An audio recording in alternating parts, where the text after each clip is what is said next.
probably agree on. Yeah, the playoff team for sure. I tell you what, I don't think there was a more accurate state. And if they struggle again, I don't think there's any way you can keep Alex Critch. But what's going on, y'all? Bud Elliott here of the Cover 3 podcast. This is my summer school series where we preview all the college football teams worth knowing. Today, it's a big one. The Ohio State University. That's my man, Dave Biddle of Bucknuts. Dave, welcome back, man. Bud, great to be with you, man. Absolutely. This is always one of the best ones that we do, and look forward to learning a lot about an Ohio State team that I feel like, because they bring back so many guys, that we already know a good bit about. But one change I want to discuss with you is the addition of Chip Kelly. How do you see Ohio State's offense evolving this year or changing with Chip Kelly now on staff? Yeah, it's going to be interesting. They're obviously not giving out too many secrets, but I initially thought this was going to be Chip Kelly coming here and just making minor tweaks to the Ryan Day offense. And I was told by a really good source, no, he's not reinventing the wheel or anything. Ryan Day does a lot of good things, but this will be the Chip Kelly offense. And I think, one thing we know about Chip, he's very creative with his run concepts. And I think that's one thing that Ohio State has not been that good at is creativity in the run game. Like their idea of like creativity in the run game, Bud, has been like running jet sweeps and stuff when everybody knows it's coming. So I think that's one thing that Chip's really going to bring is more creativity to the run game. Ryan Day has the passing game like where it needs to be. Chip's I'm sure going to enhance certain things with that. It's interesting. I think when the hire first happened, there was almost people were like, I don't know about Chip Kelly. It's like, he's not coming here as head coach. Like him coming here as offensive coordinator to me was a pretty big coup for the Buckeyes. So I'm curious to see exactly what the impact will be. I think it's going to be a very positive one for Ohio State, but we shall see. So they also picked up a new quarterback as McCord hit the portal. I kind of read that as a mutual parting of ways because my common sense says you don't leave Ohio State for Syracuse, in terms of, but they go in and they get Howard from Kansas State. How do you think that change, assuming he wins the job, which I guess they haven't named him the starter yet, right? But if it is him, how do you think he pairs with what Chip wants to do on offense?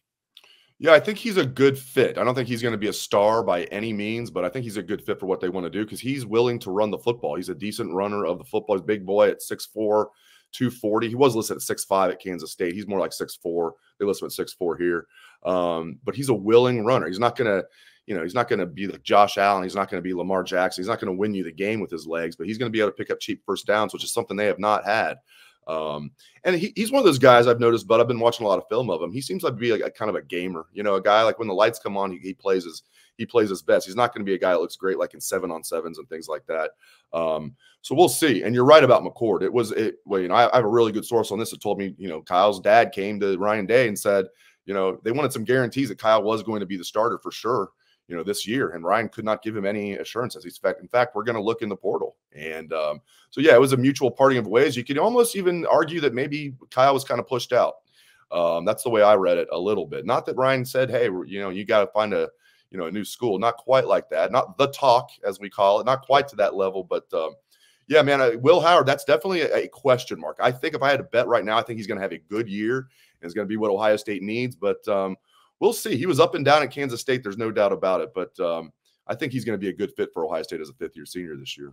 There's an interesting kind of concept here. It's like Syracuse clearly upgraded with McCord over because they were literally running a tight end on offense last year. So Syracuse fans are all happy. And they're like, you don't like it? I was like, I love it for you guys. I don't necessarily love Kyle McCord if I need to go win a national title, right? And I get why Howard left Kansas State because Avery Johnson might just be the truth there. And they can't let that kid sit on the bench for he's not going to stay in Manhattan, Kansas for 2 years as the backup. So I feel like everybody here certainly could win. I also don't know, Dave, if we're going to even see this Chip Kelly offense until the Oregon game, because good Lord, does Ohio State have, they can just stay in the lab and run kind of nothing unless Iowa finds an offense. I mean, this run up is Akron, Western Michigan, then a much needed bye week, of course, after those two. Got to get that in there. Marshall, Michigan State, Iowa, and then the trip to Eugene. There's no real reason for them to show anything. There really isn't. In Iowa, if it was in Iowa City, I might have here an Ohio State fan, you might have a little trepidation about the fact it's in Columbus. I don't see Iowa being able to hang with this Ohio State team. This is one of the best Ohio State rosters I've seen, arguably the best. You're right. I look at this, Bud, and there's going to be a team that jumps up. It could be Iowa. It could be somebody else. It's going to give Ohio State a scare.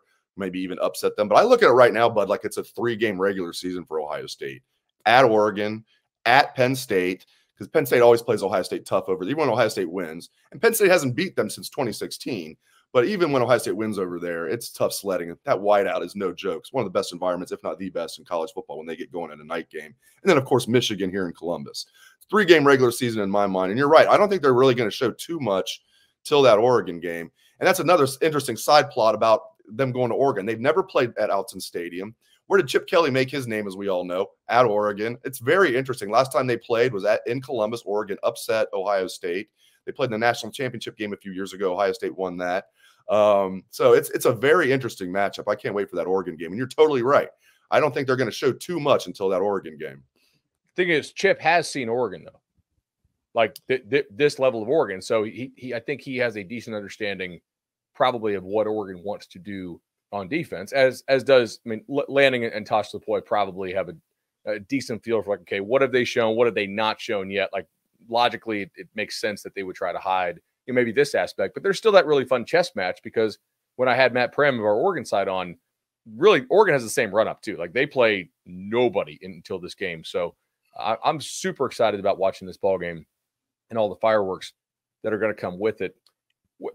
Where is this team most improved from last year?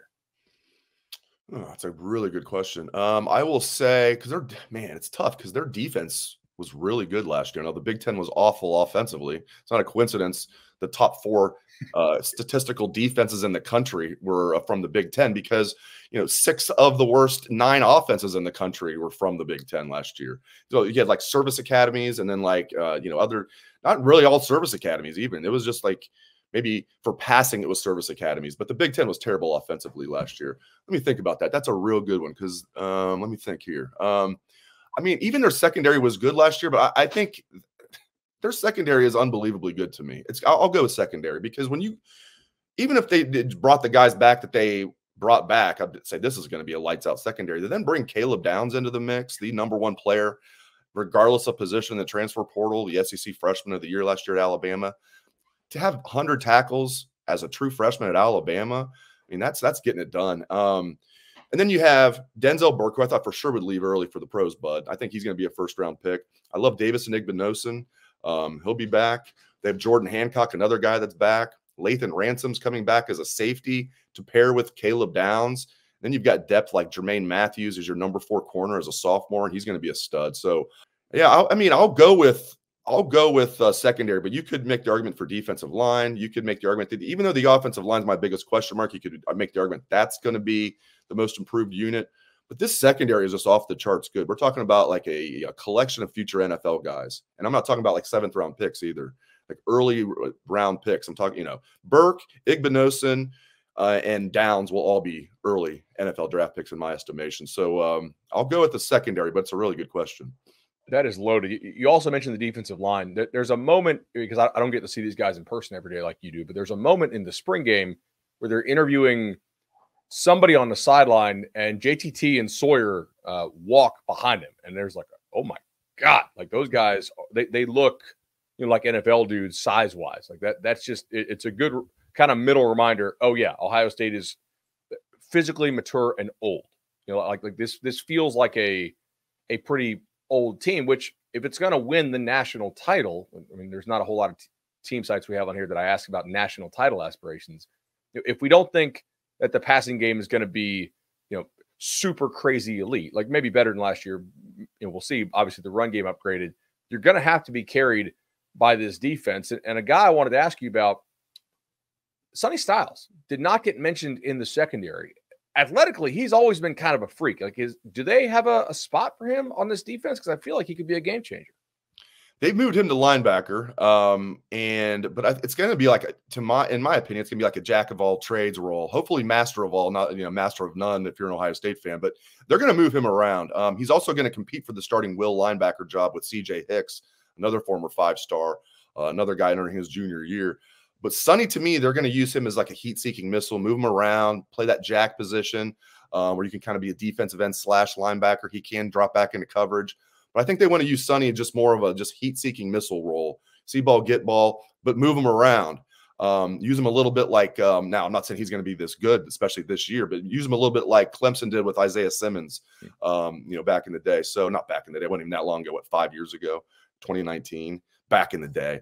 We're getting old, man. I know, right? 2019, man, a long time ago, 5 years ago.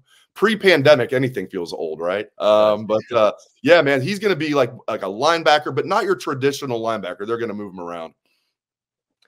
All right, let's fast forward, or depending on when we release this, time machine back. We're in Indianapolis, Big Ten Media Day. Who's a guy from Ohio State who doesn't make first or second team All Big Ten, who you're like, oh, man, like pretty good shot to make that squad come postseason? So let's see. Did Tyleik Williams make it last year? Let's see. I don't know about that. I'll go with Igbinosun. He's a guy that I don't think he was All Big Ten last year.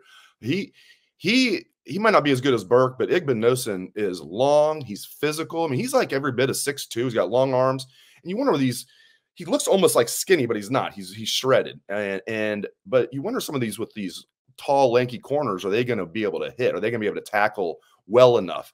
He doesn't just tackle well enough. He wants to tackle. So I'll go with Igbinosun. Davison Igbinosun, who was good as a true freshman at Ole Miss in 2022. I thought was pretty good last year here at Ohio State as a sophomore, as a starter. I think now as a junior, he's going to be really good. He does not lack confidence, bud. He's got that attitude that I love in corners, that like, bring it on, and he it's not false bravado either. And he works his butt off. He's got a great attitude. So I'll go with Davison Igbinosun. They call him IGB. I'll go with IGB. Also, the second year in the system, you got to feel like he's got more comfort, obviously, in the defense. Dave, other than the secondary, where is this team like really deep? Okay, starter to back up, not that big of a drop off. Defensive line, I would say. Well, I mean, running back, they're not deep, but there's no drop off from 1 and 2 because they've got arguably the best 1 and 2 punch in the country with Travion Henderson and Quinshon Judkins at tailback. But then they only have 2 other scholarship tailbacks on the roster. They like some of their walk-ons, but still could use another scholarship running back, in my opinion. But I'll go with defensive line. I love the starters with Sawyer and JTT, as you mentioned, at the end. You got Tyleik Williams and Ty Hamilton at tackle. And then off the bench, you got Kenyatta Jackson, who was a very high 4-star recruit. You got defensive end. You got Caden Curry, another guy, a high 4-star recruit. These guys are entering their junior year, Curry and Jackson, to have them come back. Jackson, a third-year sophomore, technically. Those are your backup defensive ends. And your backup tackles, I mean, you got Hero Canoe, who they really like, is a third-year sophomore. They got a guy, Caden McDonald, a big boy, who's a 1-tech from Georgia, who they really, really like, who's a player on the rise. He'll be a sophomore. He's a backup. I mean, they've got other guys I really like. Jason Moore was a big-time recruit out of D.C. He'll be a redshirt freshman. He's a backup D-tackle. And one more guy, Mitchell Melton, who'll be a 5th-year senior defensive end. He's like the 4th or 5th defensive end. So definitely they're stacked on that defensive line, both starters and with their backups. Most important fall position battle for this team? I think they're pretty set on the offensive line. I would have said right guard in the spring, but I think they now know Carson Hinsman's going to be their right guard. He was the starting center last year, and throughout spring, Luke Montgomery was running with the ones at right guard, a kid that played as a true freshman last year. But they brought in Seth McLaughlin from Alabama, 5th-year senior. He's going to be the starting center, and they moved Carson Hinsman over to right guard. I still think that right guard is something to watch during spring. Maybe right tackle as well with Josh Fryer. Let them just make sure they have that figured out, that right side of the line. Fryer will be a 2nd-year starter at right tackle. Again, this will be Hinsman's 2nd year as a starter, but 1st year at right guard if it works out that way. So I'm keeping an eye on that right side of the line. There really aren't a lot of I mean, you could say quarterback. A lot of people think it's up in the air. I mean, sources I have at Ohio State tell me, I mean, Will Howard's going to be the starting quarterback. Now, against Akron, right? I mean, is he going to be the starting quarterback when they try it out there against Oregon? To your point, I mean, that's when the season really starts, right? By then they'll know. I mean, maybe Devin Brown's not going to go down without a fight. And, as you know, true freshman Julian Sand is waiting in the wings. I know he struggled in the spring game, and people are going to focus on that. He did not look good in the spring game, but that was one of 15 practices. Right. He outperformed maybe his expectations overall for the spring. I shouldn't say maybe. He outperformed his expectations overall for the spring, just had a bad spring game. So Julian Sand sitting there. I'll say the quarterback battle is one to watch. I'll just be shocked from what I've heard if Will Howard's not the guy. They didn't bring Will Howard here to be a backup. I think he offers you a fairly certain floor that you can bank on. Like if the rest of this team around him is as good as we think it is, then and you want to be more complex in the run game, and you got a QB who can run the ball in those two backs. That makes a lot of sense. Let me ask you this. Who is a guy who can change this team if he kind of beats his developmental timeline projection by a year? You know, he arrives a year early and is like the guy a year before I think we think he might be. CJ Hicks would be a huge one. He's a guy that people are like, well, was he overrated? And, didn't really play much the last 2 years. Played a decent amount on defense last year. It seems like the light went on for him in the spring. And if he can step in and be that 5-star will linebacker that they recruited him to be, and he looked good in the spring. I mean, he's now filled out. He came in about 215 pounds as a true freshman. He's a big boy now. He's up to like 235, and he's fast. Reminds me of Jerome Baker, a former Ohio State linebacker who was a 3rd-round pick by the Miami Dolphins, still's in the league. He reminds me of Jerome Baker, athletic dude. And if he can be not just like, oh yeah, if he can be like, okay, this guy's a stud for us, that would be huge for them, because there are certain guys I'm pretty convinced will be studs, as we mentioned, some of the corners, Caleb Downs at safety. I don't have questions about those guys. And I'm high on CJ Hicks, but I need to see it first. This will be his first time starting a game. Will be this year at the collegiate level, so he has to prove it. So I'll go with CJ. He can be a guy that really takes this defense from great to elite. Got to ask you about Jeremiah. Marvin Harrison Jr. leaves off to the NFL. Jeremiah comes in, and he's probably the best receiver recruit I've ever seen in person. And just the stuff he did was not normal. Okay. And we see a lot of good ones down here in Florida, and he just kind of destroyed everybody. Is he a starter like day one for Ohio State? He is. And entering spring, I was like, come on, let's pump the brakes here. I'm saying he's going to be a starter, and I'm like, is he really going to live up to the hype, entering spring? He exceeded it. But I was saying, let's pump the brakes here. Here's why. Let's look back. Marvin Harrison Jr. hardly played as a true freshman. Marvin Harrison Jr. And he was ready. He proved it. The only reason he even got a chance to start the Rose Bowl that year, is because both Garrett Wilson and Chris Olave sat out the game to prepare for the draft. Marvin Harrison Jr. didn't play hardly at all as a true freshman. Then he scores 3 touchdowns in the Rose Bowl his first start. So he was ready to go. There just was too many guys ahead of him. So I was looking at it. I'm like, all right, Jeremiah Smith, he's got Emeka Egbuka is definitely going to be a starter. Other guys, Carnell Tate's going to be a starter. Brandon Ennis, ready to be a starter, but I don't think he will be now because of Jeremiah Smith. So, yeah, but he will be a starter. Emeka Egbuka, as a senior, is definitely going to be a starter. I think he'll be in the slot.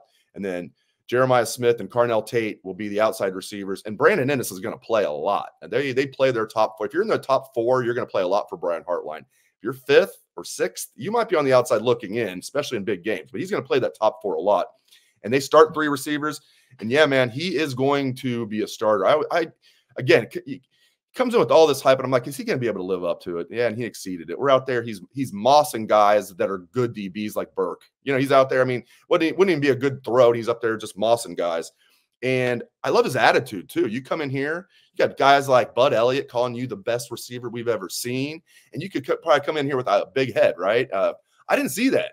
And you talk to the coaches, they're like, he works his butt off. He wants to be great. Like, he doesn't want to just come in here and let his natural ability. He works his butt off. So you got a kid with that type of skill, that type of work ethic and attitude. Man, he is going to be something special. And I don't want to sit here and say he's going to be the best receiver to come through here. I need to see that first, because we've seen a lot of good receivers come through here. But, a lot of people like yourself who know this kid very well are saying he might be the best receiver to come through there. So it's going to be exciting for Ohio State fans. And for the first time, maybe since Garrett Wilson, we're going to see a true freshman get a lot of playing time at wide receiver for Brian Hartline. How do you define success for this team? National championship. I know, and I'm never a national championship or bust guy, and I'm breaking my rule this year. You know why? Because Ryan Day would say the same thing to you. I don't even think you have to give him truth serum, but I think he would just tell you straight up on the air, our goal, because he said this publicly already. He said, our goals, we have 2 goals this year: beat the team up north and win the national championship. I mean, he just put it out there. Like, it was just like, damn. Like, usually it's like, you'll hear coaches say, we want to compete for the national championship, right? We want to win our league. We want to compete for win the national championship. And listen, when all these guys come back, that wouldn't have been first-round picks. I want to be clear about that. But definitely, in my opinion, would have been second-day picks, second or third-round picks. A bunch of them came back. And then the guys you added in the transfer portal on top of that, bringing in Chip Kelly.